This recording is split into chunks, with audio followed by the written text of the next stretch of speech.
Hello you.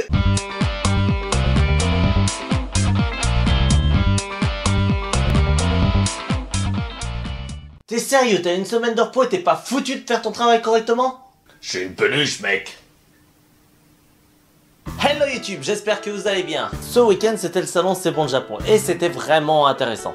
Notamment grâce à la participation du Paris Chambara Club et du Yosakoi Hinodemae, qui ont fait un carton et qui nous ont ramené tout le public de C'est bon Japon près de la scène. Merci. Mais aujourd'hui, je suis là pour vous parler d'anime. Car bon, la saison d'été arrive à grands pas et la Japan Expo d'ailleurs, c'est la semaine prochaine. Je travaille au stand Aoi Clothing by the way. Donc il serait temps pour moi de vous présenter mes attentes concernant la prochaine saison. Commençons par les suites. On a d'abord la quatrième partie de Nanatsu no Taizai et la seconde saison de Shokugeki no Soma, qui ont été jusqu'à maintenant des animés assez captivants. On a aussi la suite de Arslan Senki, le récit d'un prince qui part à la reconquête de son pays, envahi par un homme masqué en plus fort et en plus badass, plus méchant aussi. Et on a le remake de Berserk.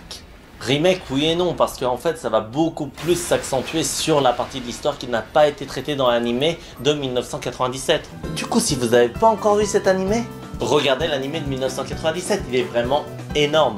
Mais par contre accrochez-vous à vos tripes parce que cet animé il va pas les ménager une seule seconde. Mais si je devais parler de suite, je devais obligatoirement parler de Danganronpa, qui nous offre la suite du premier jeu sorti en 2013 le 14 juillet et la suite de cette suite en parallèle le 11 juillet. Oui, car certaines personnes ayant déjà joué au jeu Danganronpa 2 connaissent déjà cette suite. Concernant les jeux, faites-les. Vous pouvez les trouver sur Steam, sur PS Vita, où que vous voulez, mais faites-les. Et je n'en dis pas plus là-dessus. Mais passons maintenant aux animés originaux de la saison. Et tout d'abord, Relife, que j'avais déjà abordé il y a quelques temps. Le studio en charge de Relife, c'est TMS Entertainment. L'animé était censé sortir le 2 juillet. Mais pour certaines raisons, il est déjà sorti apparemment. Donc je vous conseille d'aller le voir tout de suite. Ensuite, en termes de battle manga, ce que j'ai reconnu, c'est Taboo Tattoo. Alors à première vue, je m'attendais pas forcément à grand chose niveau story. Un mec doué pour les arts martiaux sauve un homeless et reçoit un objet pour se faire un tatou dans la paume de sa main. Ce tatou va en fait lui apporter des super pouvoirs, mais aussi des emmerdes, notamment avec une organisation américaine, et il va finir par se faire entraîner dans une affaire d'envergure internationale. Rien que ça.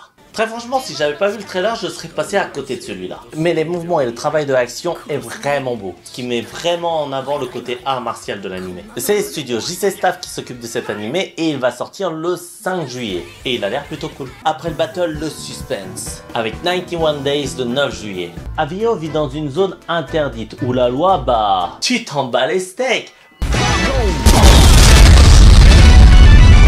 Eh bien un jour sa famille se fait tuer et il va donc se mettre en quête du coupable pour assouvir sa vengeance, quitte à entrer dans la mafia.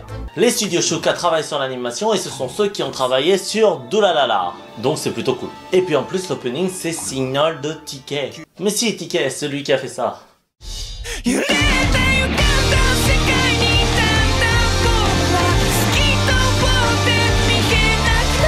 Bonne dose de suspense qui promet vraiment d'être sympa. Restons dans le côté mystère fantasy avec Mob Psycho 100, 100, Hyaku. On va l'appeler Mob Psycho. Dans un monde où les gens ont des super pouvoirs. Non, ce n'est pas pareil. Un garçon risque d'exploser si son seuil émotionnel atteint 100%.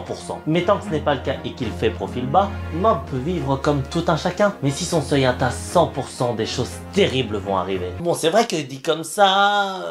Mais franchement, ça a l'air plutôt cool en fait. En plus, ce sont les studios Bones qui s'occupent de l'animation, soit ceux qui ont travaillé sur Boku no Hero Academia. Et l'auteur, quant à lui, a travaillé sur One Punch Man. Donc le mix des deux, c'est énorme. Comme ma bite.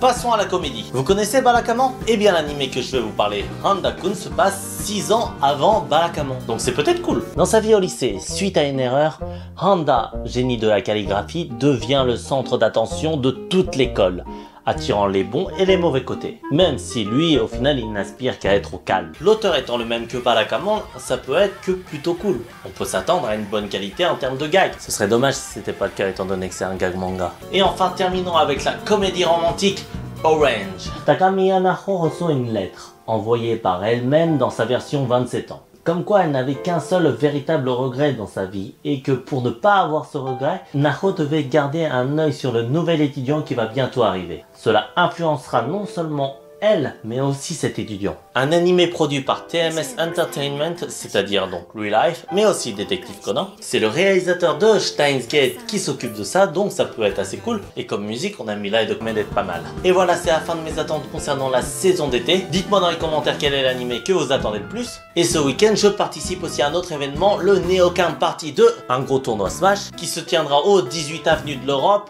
78 140 Vélizy. Et comme la semaine prochaine c'est la Japan, il n'y aura pas de vidéo non plus. Donc je vous dis à dans 2 semaines. Ciao!